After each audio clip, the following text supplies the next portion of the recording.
Good afternoon, it's Miss Amy, and I am going to book talk some great reads with all that is going on in the news and everything. I thought it would be wonderful to highlight some great books that I read.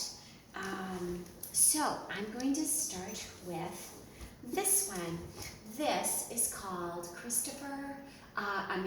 Elijah of Buxton. This was a Newbery Honor book, and this is by Christopher Paul Curtis. And this book is about Elijah, who is 11 years old, and he is the first child born into freedom in the free town of Buxton in Canada. So they were escaped slaves who fled north and ended up in a free area who embraced them in Canada, and they started their own community and their own schools and their own town, and it was called Buxton, and this is the story of a boy who lived in that town, and it's really a wonderful story.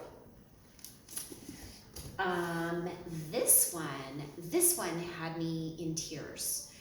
This is called The Sittin' Up by Sheila P. Moses, and she was a Coretta Scott King honoree and a National Book Award finalist. And this story is set, these are all historical fiction. Actually, one is poetic verse, it's not historical fiction, but they're in North Carolina, and Mr. Bro Wiley was the very last slave around, and he had died, and 12-year-old Bean is stricken with grief because he was so close to his adopted grandfather. And this is the story of how in their southern town they had what was called a sittin' up, where everyone from the community came and paid their respects and had a viewing. It was like calling hours at a funeral, and this was that story, and it is such a beautiful story, and like I said, had me in tears more than once. But I get teary about a lot of things, especially when I read and love the characters, which I did in this story. So here's another one. This one is Roll of Thunder, Hear My Cry by Mildred Taylor. This was a Newbery award-winning book. And this book is set in Mississippi in the 1930s Depression, and it's one family's story and their struggle for independence, integrity, and pride in the face of racism and social injustice. Very relevant to all that's going on, even though this is historical fiction, because as we are seeing, history truly does repeat itself.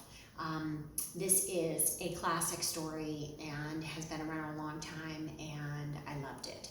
And there are other books. Mildred Taylor writes some really wonderful historical fiction for kids. So if you like this one, or you've read some of her others, check it out.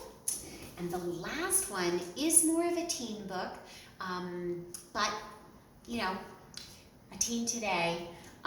This is called Crossover. It's by Kwame Alexander. I read another Kwame Alexander book this morning for my picture book kids. And this was a Coretta King honor. It was a Newbery Medal winner, and it is a super powerful story of a teenage boy, his family, sports, and I don't usually like sports stories, but I really like this one.